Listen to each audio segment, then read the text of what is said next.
straight up. You see me? This one, yeah, goes out to the beautiful ladies out there, you know. It's all about the special lady, the one who holds a special part in the art. Yeah, man. Willie Bounce says so, you know. Asan Pabik, you know. Straight. Willie Bounce. First time Coco onanda kaita kunge godo kwita se ndicha nyungu duka onaka shiri muhanna mangu shiriri shandi no kunzwira shiriri shiri muhanna mangu shiriri shandi no kunzwira shiriri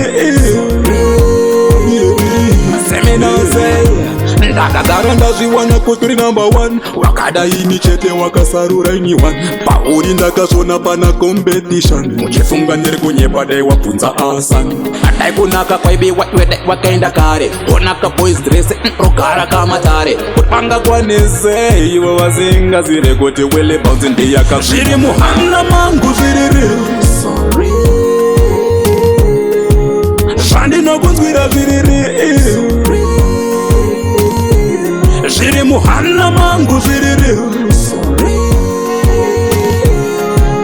shandi no kunzwira shiriri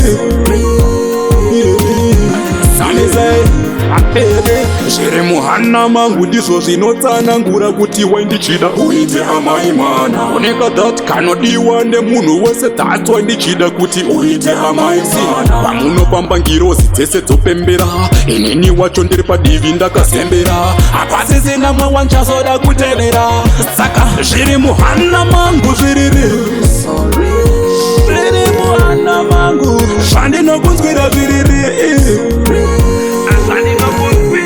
shiri muhanna mangu zviriri shiri muhanna mangu zvandinokunzwira zviriri ndizvo zvandinokunzwira shiri muhanna mangu zviriri zvandinokunzwira zviriri shiri muhanna mangu zviriri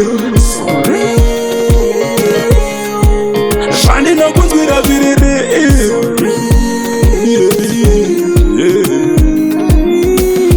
First time Coco onanda kaita kunge godo kwita se ndicha nyunguduka First time Coco onanda kaita kunge godo kwita se ndicha nyunguduka Sorry